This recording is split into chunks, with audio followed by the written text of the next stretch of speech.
Man, is that haze coming out on the camera? Good God. This is just ridiculous. I got something going down over there. I thought that was smoke. I thought that was smoke off in the distance, but I'm looking at it. It's all the way around, so it's just plain old haze. I listen to quite a few podcasts or audio casts. One of the places I go to get these audio casts is NPR.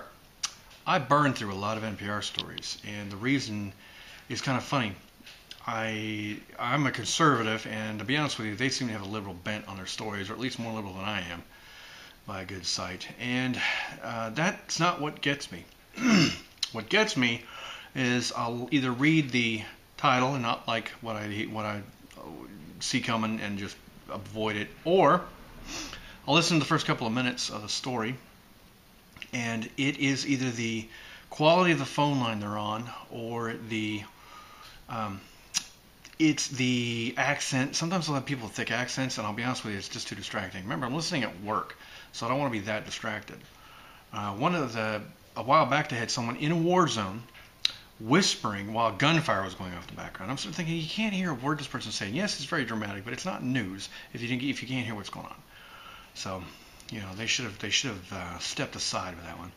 So yeah, I burned through a lot of NPR stories without actually listening to them.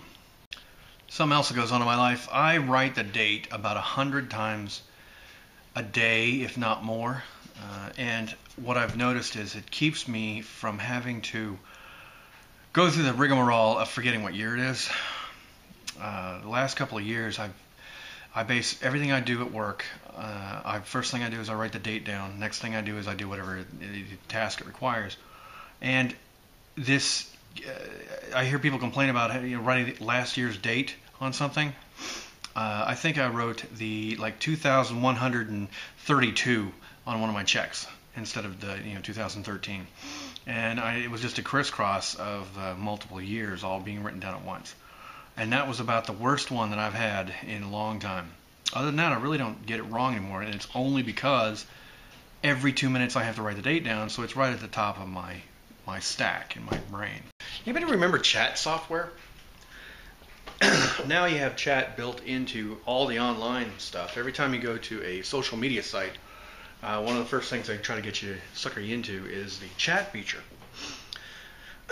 Well, that's all well and good, except you spend any time on a chat feature at work and on one of these social media sites, and they're going to come looking for you. But we have a chat at work that really works. I don't want to get into the name of it or anything, but it's not that the software is any good, but it's the fact that everybody uses it, or at least it seems like everybody uses it. So when you need to get a hold of someone, odds are they're on the chat software, and you can just chat them up. And it saves a huge amount of time. A couple of times today, for example, I had people catch me in the chat and say, okay, I got problem XYZ. Oh, that's a simple fix. And I send them the link or whatever. It saves a ticket, saves everybody from having to even worry about it. Hey, Kelly, where's the server located? Da-da-da-da. And the nice thing about chat is you don't have to answer it instantaneously. Most of the time, you can be in the middle of something, you hear it click, you finish your sentence, you finish the paragraph or whatever, you run over and take a look in between paragraphs, in between thoughts, and you can take care of them, hopefully 1 or 2 sentences, or tell them to send in a ticket or whatever. And it's a nice way to let yourself hit a break instead of the phone ringing. Because if you sit there, you're on the clock when that phone starts ringing. You got to answer it. So I think the chat system can really, even though it seems like it only handles really small tasks, it seems to make those tasks, not the little bitty tasks, not interrupt the bigger tasks as much, and it can really be a brain saver throughout the day. At home, you try to find a software, and the thing is, nobody else uses it. What used to always happen, and I've had a lot of people tell me this, they would log into whatever chat software to see who was on, and then immediately log back out. And it's like, well, that kind of defeats the whole purpose, to which people would say, well, yeah, what are you going to do? That's how I end up using it. So what does work, of course, is SMS. And they did a survey on Slashdot a while back. It was a couple of years ago, actually. And that was one of the number one ways people were replacing chat software in their lives, was by using SMS. Because you send somebody a text message, it can be just about anywhere in the world if their phone's hooked up. and receive and use the text message. You go into the only thing you can't really do with SMS, of course, is group chats. So you can only send to one person; they can only send right back to you. It seems like. And for the longest time, phone companies were charging an arm and a leg for text messages. When I looked up what text messages were, what they are, what a text message is your phone has to communicate with the tower. It says, "Hey tower, here I am," and the tower sends back and says, "Okay, I see you." And that's text messaging, is that signal that's sent back and forth. So technically, every phone that's on the network could be sending that information back and forth and back and forth and back and forth. It wouldn't hammer the system because they have to do it anyway. So they're piggybacking on a signal that's constantly going back and forth anyway. If you go to, as somebody was talking about, when you go to Africa, when you start talking to people, they do everything with text messaging. And the reason text messaging is king is A, it's cheap. B, you don't really even need a power infrastructure because you can charge your phone with a solar powered generator, or you can even charge your phone. You go to places at the end of villages, and they'll have a place to charge your phone. You know, they'll have a hookup somewhere with car batteries, and they'll charge your phone for you. And so you can be miles away from infrastructure and still send text messages. Banks use text messaging all over the world, developed and undeveloped areas. It's starting to come to the U.S. But that seems to be the way it all boiled down. We're using a service that was never intended to be used as a text messaging system. Because it was there, because it was cheap, it costs more money for the phone companies to track your text messages than to just send your text messages through. If they stopped tracking text messages, it'd save them money. But that's never going to happen. As long as they can make a nickel, they'll make a nickel. So, Miss Kelly, it is February 5th, 2013. It is absolutely gorgeous. As a matter of fact, it's almost a little warm. But when the sun is behind the cloud, it feels fantastic. Lunchtime at work. I had 3 things I wanted to talk about, and I can't remember a single one of them. I sat there and tried to memorize them before I walked out of the office because I had jotted them down in my little notes, and they are completely gone. Having gobbled down a little chicken sandwich and washed it down with some Mountain Dew, my brain has hit the clear button, which is honestly not a bad thing to happen at lunch while you're out enjoying some weather rather than dealing with work. But I will get to those topics momentarily, probably from home. Take it away, home, Kelly. So, show the clip that I shot at lunch. It was so beautiful outside.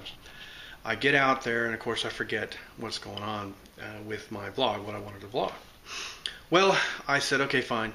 What I'm going to do is I'm going to get on my phone, I'm going to find a notes app, and I'm going to see if I can, at least jot down some information, maybe remind myself what I want to take notes, what I want to vlog about in the notes app. So I downloaded one, tried it out, sucked. It had advertisements that ate up half the screen, and they wanted you to pay to be able to synchronize and all this kind of crap. Like, no, the other one, I tried a different one, and they charged for different things, and it didn't do online sync and all this kind of good stuff. And then I'm sitting there looking at it going, I write my vlogs in Google Drive, and Google Drive has an app. Now, up until recently, for about the past year, I haven't been able to install anything on my phone. It was basically maxed out. Sometime in December, I got rid of Google Plus. Just started using the web app, the web page. I got rid of Twitter, which wasn't real big, but still, the web page seems to do what I needed to do. I also got rid of Facebook. Now, Facebook, every single time, I've got this thing called App Killer on my phone, and every single time I went into App Killer, Facebook was running and doing something on my phone. I don't know what. Got rid of the Facebook app. I noticed my phone acts a lot better without the Facebook app on it. And for what I use Facebook for, it just works on the web page. You can still upload a picture, kind of. It sort of works. But I can survive on my phone with just using the web pages. So my phone's been acting a lot better. It nearly doubled my battery life. It's ridiculous. I don't know what those apps were doing in the background. It cannot possibly just be the fact that they were sitting there trying to see if I had any information coming in and they were going to send off an alert to me. It's got to be more than that. Anyway, so what do? I install Google Drive on my phone, and it works. I tried installing Google Docs back when it was still called Google Docs a while back, a couple of years, on my old Android phone. Between the even worse crap Android phone I had back then and the fact that I think it was early days, the Google Docs software just was horrible. It would kind of work, but it would crash, blah, blah, blah. So just use the Google Drive document editor on your phone is what I suggest. Skip all these advertisement-based ones. I mean, they don't have any advertisements on Google Drive, and it really, really works. I don't know how it doesn't seem to do anything except text. Guess what? That's what I need. That's what I put on my blog. It's what I need to take notes with. It works. So I have abandoned a lot of apps on my phone and just gone to the mobile pages. But Google Drive is one of the apps that still sits on here.